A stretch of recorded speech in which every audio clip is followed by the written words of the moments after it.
Hey everyone, welcome back to the channel.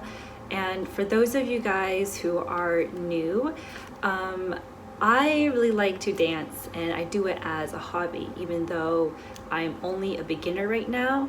And I think for me, one of the biggest challenges isn't actually trying to learn choreography and to practice, but it's to be confident in dancing.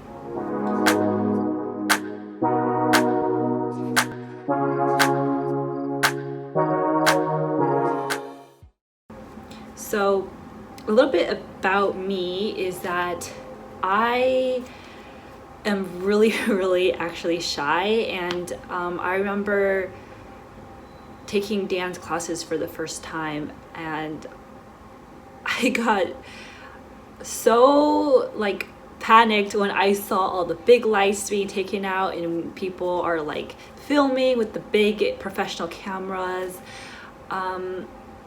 It felt really overwhelming, and even when it wasn't time to film and I was just trying to keep up with the rest of the class, I felt like I couldn't really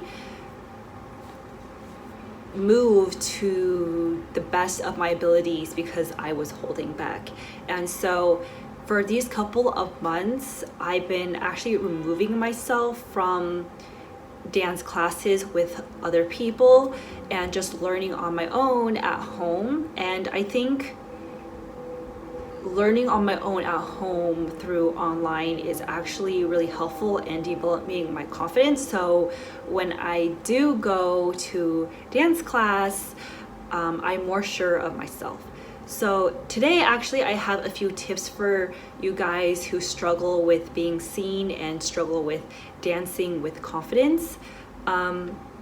Keep in mind that these tips are tips that have worked for me and may not necessarily work for you, but I think if you just take some of these tips and somehow implement it into the way that you function and the way that you like to dance, I'm sure that you'll develop confidence in no time, and hopefully one day you can just bust out a move at like a party or even in front of your friends, because I actually am really shy and I don't dance in front of my friends at all, or my family. So that's something that I'm working on.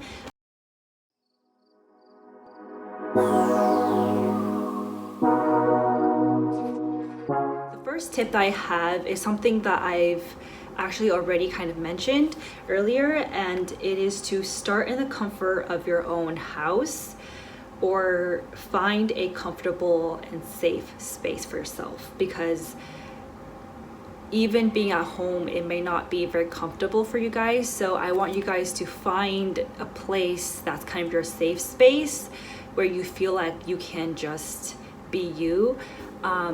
When I started off my dance journey and I was still living at my parents' place, I would dance in the garage because I felt like I could get more peace and quiet there, and I feel more comfortable being there versus like dancing in my room where people can maybe hear the music and stuff. So yeah, my safe space for me was the garage. And I actually, that's when I first started actually getting the confidence to even post these dance videos online, even though I was never really good at it, and it really surprised me when a lot of people view them.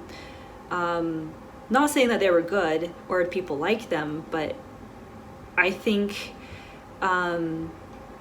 yeah, just like finding a safe space for yourself where you can fully move and not hold back is really important. And like I said, your safe space doesn't have to be at home, although that is the most convenient place, but yeah, just try to find a space or like a time that is where you feel you can be you, because I think being you is actually what makes dance so great, is when you showcase who you really are and not really like, oh, can you do this choreography or this move to a T. I mean, obviously, if you're, part of dancing is getting the choreography right, but a part of it is also your confidence and your own style. And I think that plays a large part of becoming a really good dancer.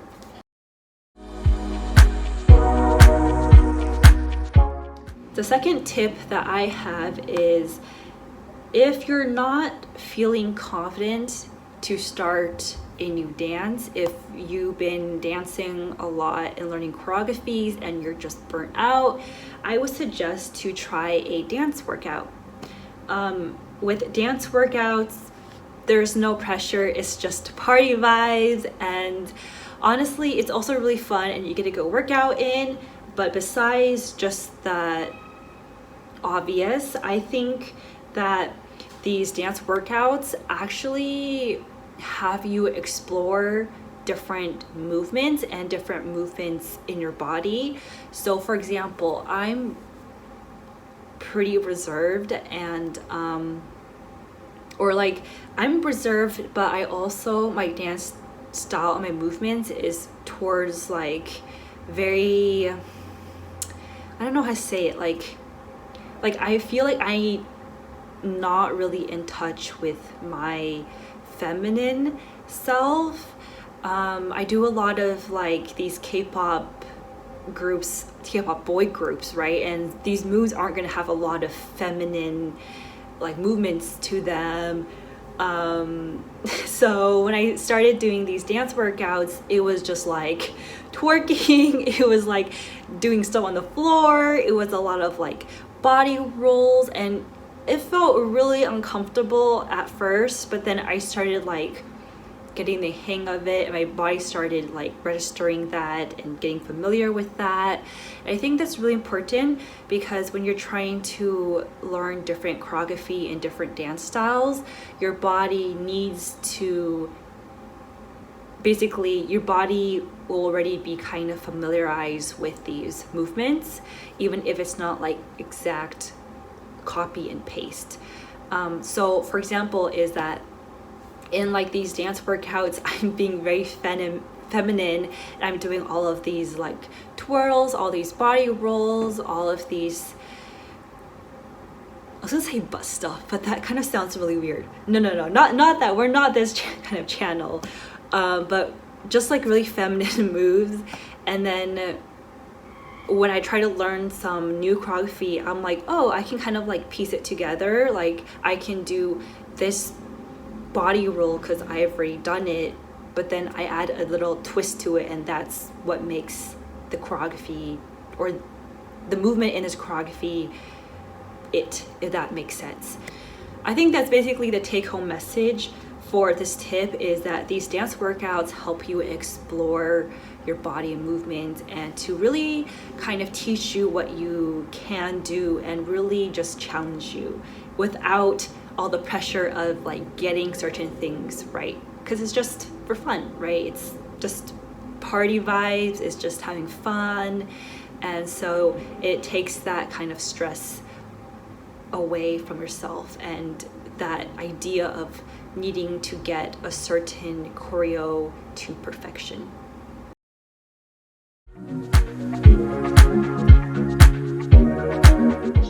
So my third tip is to record yourself, and I know that's really scary and stressful. At first I was like, oh, I don't look good doing this, I don't look good doing that, but the more and more I recorded myself and filmed myself and actually look back on the footage, the less I was judgmental about how I looked, and more about,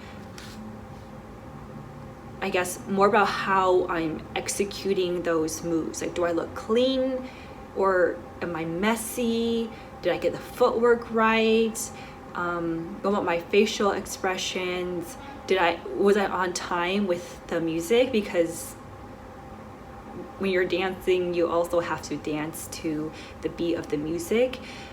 So when you monitor yourself, you're actually trying to basically not judge yourself, but it's for a reference for you, right? It's like, how do you know that you're getting better, right? And then recording yourself and filming yourself is a good visual indicator of how you're improving and how you're progressing in your dance journey. And these recordings don't need to be shared. You don't need to be posting it online.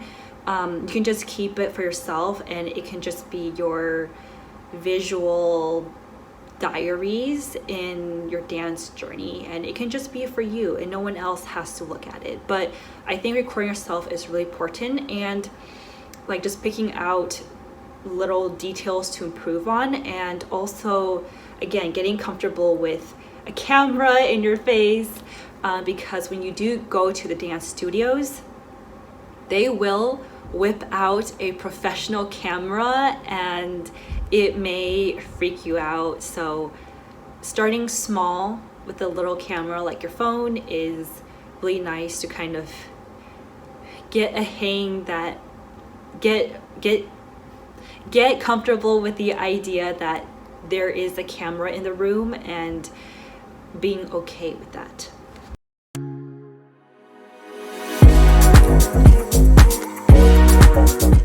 So my fourth tip is to try a dance challenge.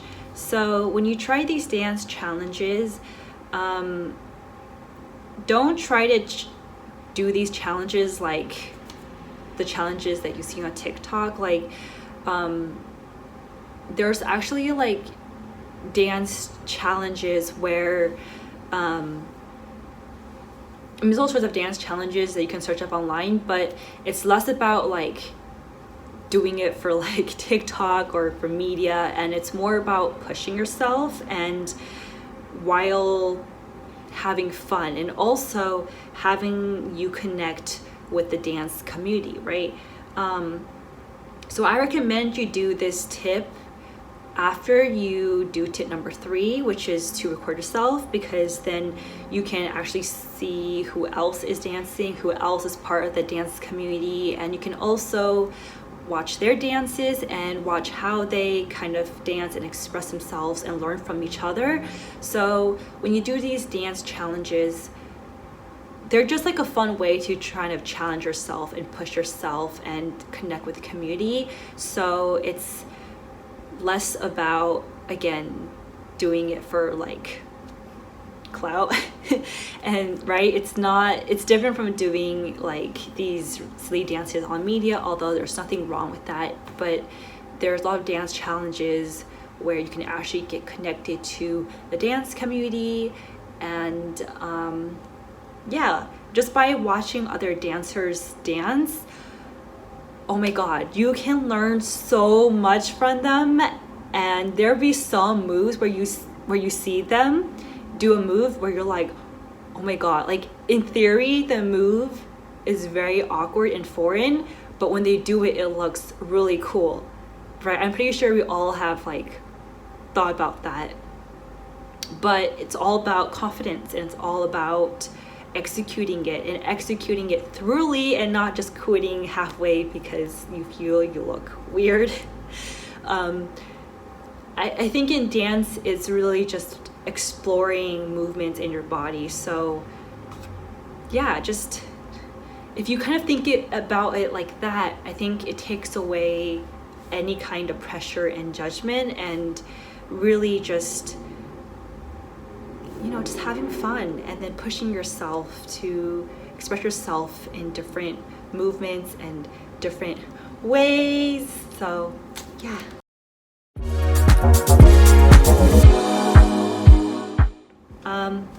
Number 5 is dress to impress.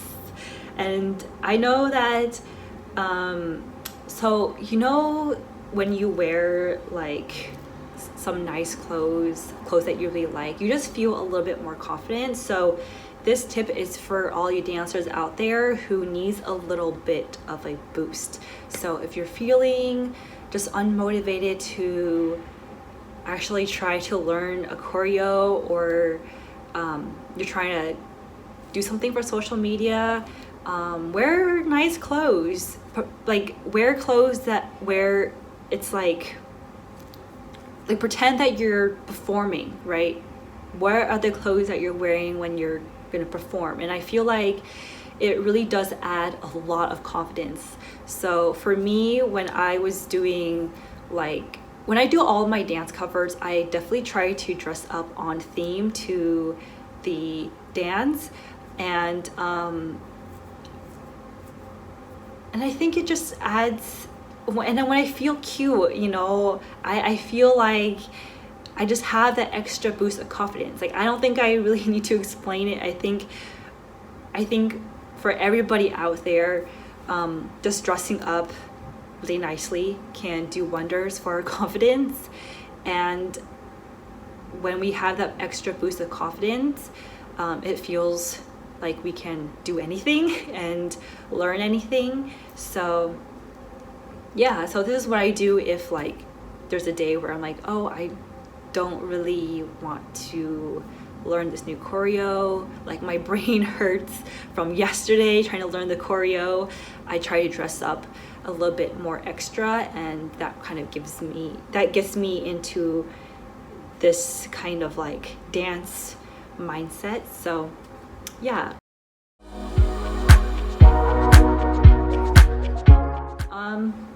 And number 6, I think I mentioned this already, but it's to watch other dancers. And they don't have to be professional, but obviously watch professional dancers. But yeah, you can just learn so much from just watching them, and also watching dancers who have or who post like dance journeys, because I think for a lot of us creatives, I think we really want like perfection, and we try to strive for that. And I think that's one of our biggest, I guess, like one of our biggest blockages is striving for that perfection. And so when you watch other dancers, especially when you watch their earlier journeys, you will see that dance is a journey. Dance is a journey. No one is born talented, and no one is born right off the bat like just having this much swag. Like, these people worked really hard and they practice and they love dance. That's why they do it over and over again. And then when you do it consistently and you continue to push yourself and challenge yourself, that's when you actually improve and grow as a dancer. So recently, actually, so there's a show called Street Dance China, and it is a dance show that's produced in China. And this is kind of what inspired me to make this video, is because I was watching Street Dance China, and oh my god, it's like, I don't think I've ever really watched like a dance show, so maybe that's why I'm so blown away. But everything about Street Dance China is just like, mwah. Like, the production is so on point, and then there's dancers that from all over the world, right? These are international dancers, so it's not just Chinese people. There's like international dancers, and then everyone does different kinds of dance styles. Like, some people do hip-hop, some people do urban, some people do like jazz, lyrical, some people do like crumping, locking, popping. And it's so amazing because you get to watch all of these professional dancers perform, and they kind of just battle each other, but it's like drama free. So I'm sorry if you like drama, but there isn't really a drama. It's just like, it's basically like for fun. It's really, really fun. Like, these captains, I guess we call them captains, you literally watch them dance and battle, and then the next clip is them like eating hot pot. and then you see like these interactions, how they're always like shaking hands and calling each other brothers. It's so like heartwarming, and it's so nice, because I think like in the creative field, there can be so much competition. So watching this show was just like, oh, like everyone is just family and we're just here eating a hot pot and dancing, and that's literally the whole show. So I really like it. So if you guys are interested, you can search it up too. Obviously it's not sponsored, I just really like the show, but just watching them dance and watching all the professional dancers dance and how they dance, and it's just like, wow, it really motivated me. But it also kind of taught me that I don't have to always strive for perfection, and that naturally I'll just improve. Like if you just want to dance, then naturally you will improve. So yeah.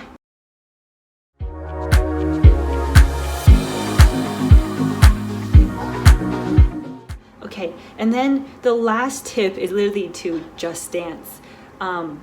Dance whenever, like when you hear your favorite song playing, when you're in the car, when you're in the shower. Obviously be safe, but I think just dancing, and it doesn't have to be like dancing as if you're performing, or it's basically just like freestyling, just doing whatever and just moving your body. Because again, I think that when we introduce ourselves and our body to different ways of movement, that's when we really like get these creative ideas from, and really kind of have fun, and really kind of like explore, and yeah, just kind of like dance for fun, and forgetting about like getting good. Because you will naturally get good, you just have to keep on dancing consistently. I say consistently because I think it's like you can dance every single day, or you can dance a few times a week.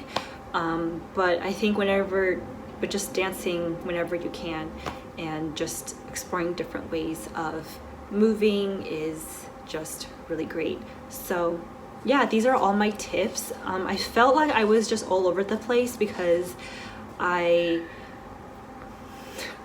really like sharing these tips with you guys, and I just have so many like, I'm just excited. I'm just excited, and so I'm so sorry if this video is really like after you're watching it, you're like, what? Don't rush your journey. Everyone's journey is different, and but just know that there's no timeline, and that every day you are improving if you just start dancing. And yeah, so thanks for tuning in to this video. I hope the tips are helpful. I send you guys so much love, and I can't wait for you guys to build more confidence in your dance journey. So yeah, I'll see you in the next video. Bye.